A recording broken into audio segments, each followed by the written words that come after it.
Hi there, welcome back to Celebrating Culture. We're here at the Cabildo with Lieutenant Governor Billy Nungesser.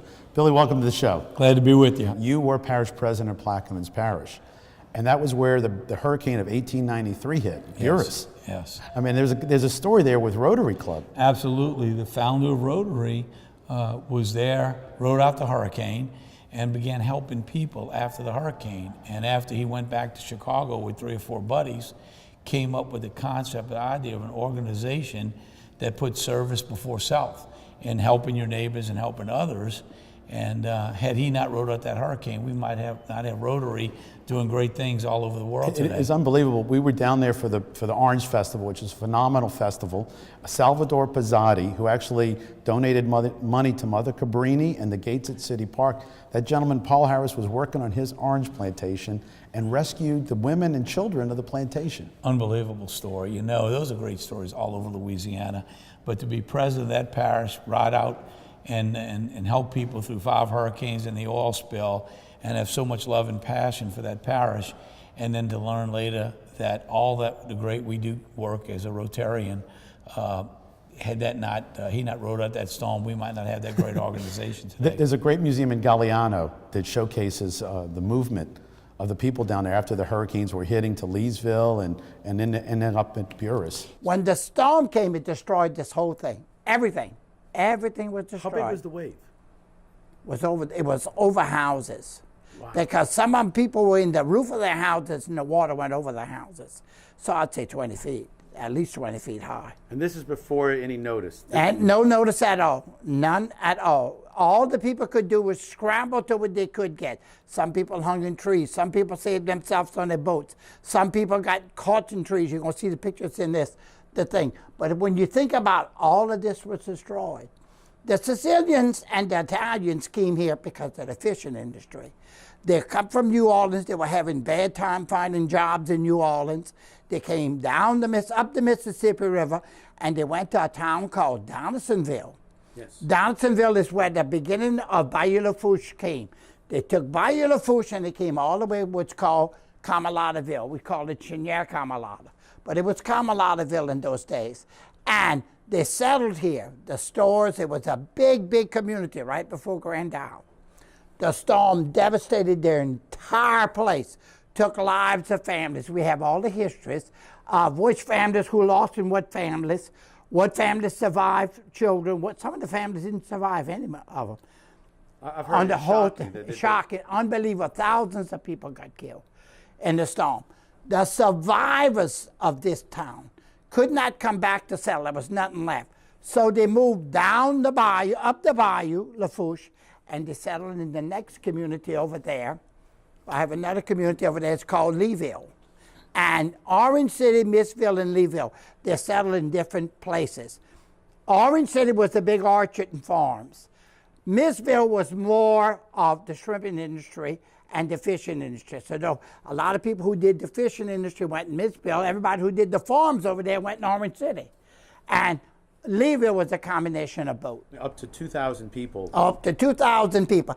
I would say in the vicinity of a third were Italian, Sicilian descent.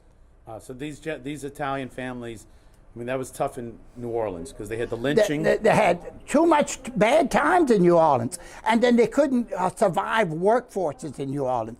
So they traveled to find what they were good at. They were good at fishing and fishermen, shrimping, crabbing, fishing, and that's where they had in this community. Those who had orange trees and things that were still survivable in Chiquet, they moved them to what we call Orange City across from Leeville. And the Sicilians and them that had farmers, they did all of that. 1910, a lot of them got destroyed. 1915. Then after 1915, the families then moved to the west bank of New Orleans. Metairie, West Wego, Harvey, they moved. But a lot of them moved to that area, found about Plaquemines, and they went that way. And they took their fruit trees because it was a better place to do the fruit trees. And that's where Plaquemines today has got their orange trees. Everything come from Chiquet Caminada. We talk about the Cajun Navy today, but I'm thinking that was the first Cajun Navy. That was the first Cajun Navy. The governor, with so much destruction and debt and no food and people were starving, the people who were left had no food and nothing left. So the governor sent boats down, and boats to come relieve the people. New Orleans was very good. New Orleans sent boatloads of boats with food and stuff to try to survive. They had went for weeks without food. Then they ate anything they could get their hands on. They're very bad times. And New Orleans found about it first, so New Orleans was sent, then the governor sent match fleets in with steamboats and different things they can come down the bayou with to get over there to help them. I'm with Ann Sanamo, whose family survived the Great Hurricane of 1893. Ann, welcome to the show.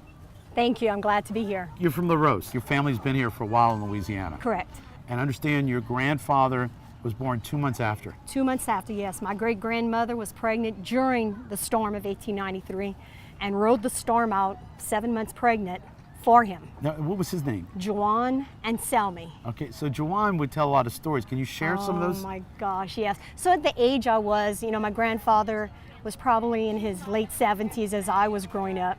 And his stories about the storm, it was like he would have been there. And he wasn't, because, like I told you, he was still in womb. He hadn't been born yet. But his recollection of the stories being told. This is, to set the story, this is one of the worst storms to ever hit America. Oh, like 2,000 people perished that yeah. day. They didn't have any warning. No. 1893, and just this 14 to 16 foot wave takes out whole towns. Correct. And then your grandfather has, the stories are passed on to him. His mother somehow survived that. Survived it, as well as all of his siblings. None of the family was lost in that storm. And you hear the stories, but the one that really sticks in my mind so clearly is the story of a family was trying to escape the rising waters in their home. Water was all around. So the family starts going into the attic, newborn baby, and they pass the baby from hand to hand, they said. And as they climb the ladder, baby swaddled in a blanket, they get to the top, settle into the attic, and when they open up the blanket to tend to the child isn't there. And they found the child the next morning in the water. Wow. The child had perished in the water. And this storm, I understand that the people later came down, up the bayou, came down in their pirogues to help people. They realized something had happened? Correct. The storm, traveled, so, the weather was bad in other places, and knowing that how bad it was, they went down to check.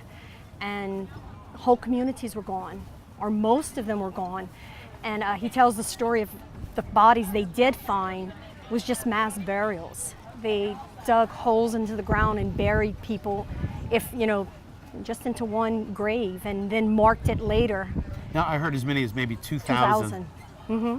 And that was a small community. 2,000 people was a lot of people.